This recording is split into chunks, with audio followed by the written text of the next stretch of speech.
अब हम जैसे दास्य भाव से प्रभु को भजते हैं, दास स्वरूप, तो हमें किसी सिद्ध दास्य भाव वाले महापुरुष से हमारा अहम दासता में परिवर्तित हो जाए, इसलिए मुझे मंत्र चाहिए।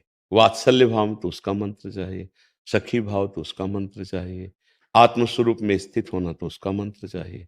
मंत्र का मतलब है रहस्य को प्रकाशित कर देना।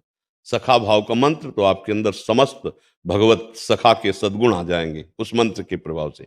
नाम जप से कल्याण हो जाएगा, पर भाव देह की प्राप्ति मंत्र से होती है। जैसे हम राधा राधा जप रहे हैं, इससे हमें सदगुरुदेव जो राधा सहचरी हैं उनकी प्राप्ति होगी।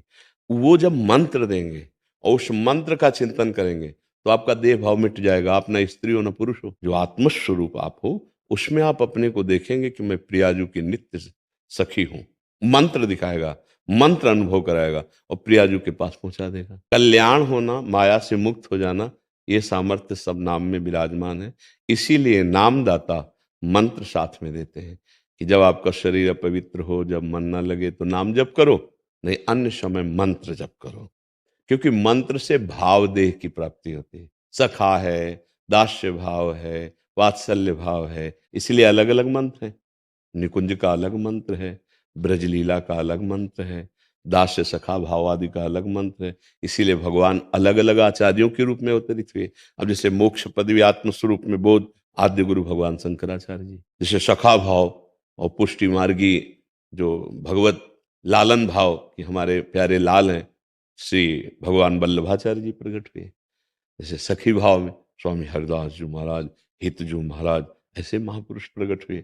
तो ये अलग अलग भगवान को अवतार लेने की जरूरत क्या थी? हमारे भाव के लिए ही तो ना, कि हम प्रभु को अपना भाई मानना चाहते हैं, मित्र मानना चाहते हैं, हम प्रभु को अपना शिष्य मानना चाहते हैं, प्रभु को गुरु मानना चाहते हैं, प्रभु को पिता मानना चाहते, प्रभु को अपना पुत्र मानना चाहते हैं। जो हम मानना चाहें छूट है, पर वो मानने की बात तभी पुष्ट होगी जब उस भाव का सिद्ध महापुरुष मिले। नहीं तो हम कैसे जानेंगे हमारे सखा को क्या प्रिय है, हमारे पुत्र को क्या प्रिय है, हमारे पति को क्या प्रिय है, हमारे पिता को क्या प्रिय है, हमारे स्वामी को क्या प्रिय है? ये सब भाव है ना। तो जब वो सिद्ध महापुरुष मिला, तब उसके मंत्र के प्रभाव से अब हमें पता चला कि श्री कृष्ण सखा कैसा होता है, उसमें कौन से सद्गुण होते हैं जो श्री कृष्ण को सुख पहुंचाते हैं, कैसे ईश्वर के साथ खेलने की क्षमता है कि मित्रवत वो मंत्र प्रदान करता है। ऐसे सब भावों का है। नाम जप करके परम मंगल में प्रेमी सदगुरुदेव का वर्ण करके जो मंत्र मिलता है वो भाव देह की प्राप्ति कराने के लिए है। नहीं, मंगल तो नाम से ही हो जाएगा, कल्याण आपका नाम से ही हो जाएगा, पर भाव देह की प्राप्ति मंत्र से होती है। इसलिए आचार्य परंपरा बनी हुई है। समझ पा रहे हैं आप जी? भगवान के दर्शन मिल सकते हैं राम जप केवल किए तो? हाँ, आप लालसा कीजिए, हाँ। पर वो लालसा किस भाव से होगी, ये भी भाव दिला। इसीलिए कह दिया गया चाहे शिव विरंच सम होई, गुरु बिनु भव निधि तरह न कोई।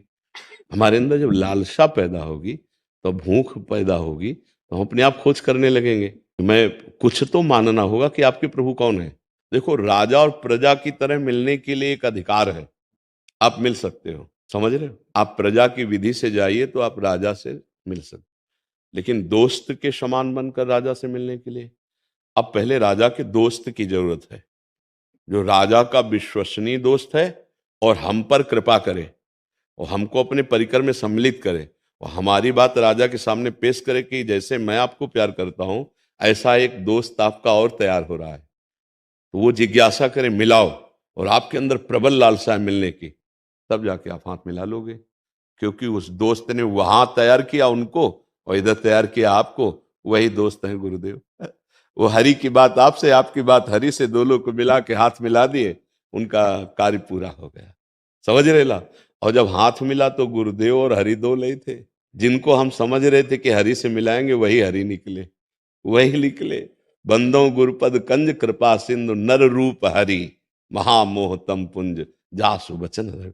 बहुत जरूरत है भाई, बिना सदगुरु के हमें डांटेगा कौन?